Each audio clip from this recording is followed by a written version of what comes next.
अस्सलाम वालेकुम viewers, welcome back. I am doctor Sarwat Iqbal.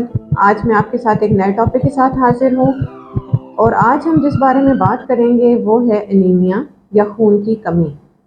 खून की कमी की वैसे तो बहुत सारी वजूहात हो सकती हैं, जैसे कि मौरूसी खून की बीमारियाँ, हड्डी के गूदे का खून ना बनाना, खून का ज़ाया होना या खुराक की कमी। ये सारी रीज़न्स खून की कमी का बायस बन सकती हैं या एनीमिया का बायस बन सकती हैं। एनीमिया एक बहुत कॉमन हेल्थ प्रॉब्लम है। आज स्पेशली मैं जिस एनीमिया की बात करूंगी वो है आयरन डेफिशिएंसी एनीमिया या खून में फौलाद की कमी। बहुत सारी रिसर्च स्टडीज से ये साबित हुआ है कि पाकिस्तान में 18 से 40% खवातीन आयरन डेफिशिएंसी का शिकार हैं। इसके बाद बच्चों में आयरन डेफिशिएंसी कॉमन है और मर्दों में रिलेटिवली आयरन डेफिशिएंसी एनीमिया का तनासब बहुत ज़्यादा कम है। आयरन डेफिशिएंसी एनीमिया की रीजंस क्या क्या हैं या उसकी क्या क्या वजूहात हैं। उसके अंदर खुराक में फौलाद की कमी। अब हमें ये सोचना होगा कि कौन सी खुराक है जिसमें फौलाद का तनासब ज़्यादा पाया जाता है, जैसे गोश्त है, कलेजी है, केला, सेब और इसी तरह हरे पत्तों वाली सब्जियां और कुछ दूसरी डाइट्स हैं जो कि आयरन रिच होती हैं। खुराक में अगर इस तरह की डाइट की कमी हो तो पेशेंट्स अक्सर आयरन डेफिशिएंसी का शिकार हो जाते हैं।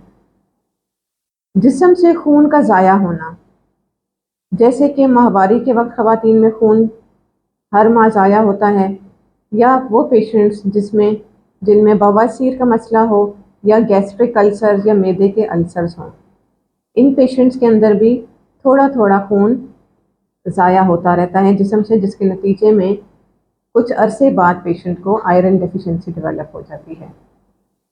थर्ड जो रीज़न है आयरन डेफिशिएंसी की, वो हमारी आंतों से फौलाद का जज़ब ना होना।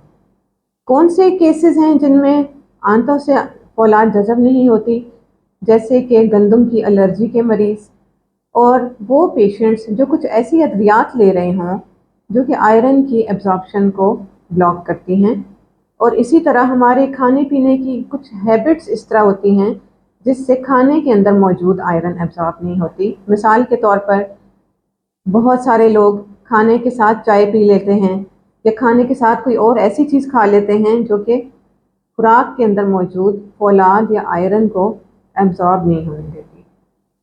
और इसके बाद जो एक और कॉमन वजह है आयरन डेफिशिएंसी की, वो है जिस्म में आयरन की डिमांड का बढ़ जाना। आयरन की डिमांड कब बढ़ती है? जब प्रेगनेंसी होती है, जब माँ को भी आयरन की ज़रूरत है और बच्चे को भी आयरन की ज़रूरत है। और दूसरी ग्रोइंग एज में जब बच्चों को जब ग्रोथ स्पर्ट होता है उसमें बच्चों की आयरन की रिक्वायरमेंट बढ़ जाती है, जिसके नतीजे में अगर हमारी डाइट में इनएडिक्वेट आयरन हो तो वो बच्चे और वो खवातीन अल्टीमेटली आयरन डेफिशिएंसी का शिकार हो जाते हैं। आयरन डेफिशिएंसी एनीमिया या अमूमन एनीमिया के क्या अलामात हैं? थकावट हो जाना, बहुत थोड़े ही काम के बाद थकावट हो जाना, सुस्ती रहना, सांस का फूल जाना, चिड़चिड़ापन होना और वर्क प्लेस में या स्कूल में बच्चे की परफॉर्मेंस कम होना शुरू हो जाए। ये सारी अलामात आयरन डेफिशिएंसी एनीमिया की हैं।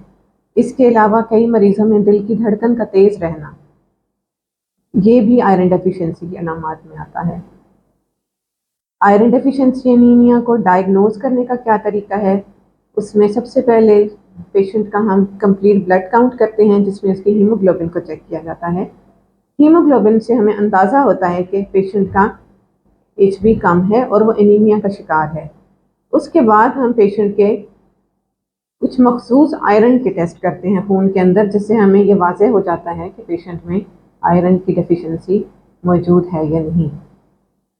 जब एक दफ़ा आयरन की डेफिशिएंसी कंफर्म हो जाती है तो उन पेशेंट्स के अंदर फिर उसका इलाज शुरू किया जाता है। आयरन डेफिशिएंसी एनीमिया के इलाज में आयरन सप्लीमेंट्स देना, पेशेंट की डाइटरी काउंसलिंग करना, उसको उस खुराक के बारे में बताना जो कि आयरन रिच है, खाने पीने के मामूलात को चेक करना, स्पेशली वो डाइट्स कंबाइन ना करना जो एक दूसरे की एब्जॉर्प्शन को ब्लॉक करती हैं।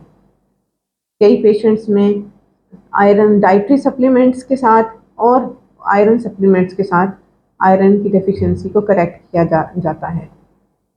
कुछ पेशेंट्स ऐसे होते हैं जिसमें खून की कमी बहुत ज़्यादा होती है, तो उन केसेस के अंदर हमें आईवी आयरन या इंट्रावीनस आयरन भी देना पड़ जाती है। और कुछ पेशेंट ऐसे भी हो सकते हैं जिसमें हमें खून लगाने की भी ज़रूरत पड़े, लेकिन उन पेशेंट्स का तनासब बहुत कम होता है। लेकिन और अगर हम शुरू में ही ये कोशिश कर लें कि पेशेंट की डाइट की काउंसलिंग करें, उसको आयरन सप्लीमेंट स्टार्ट कर दें, तो हम ज़्यादा प्रॉब्लम से बच सकते हैं।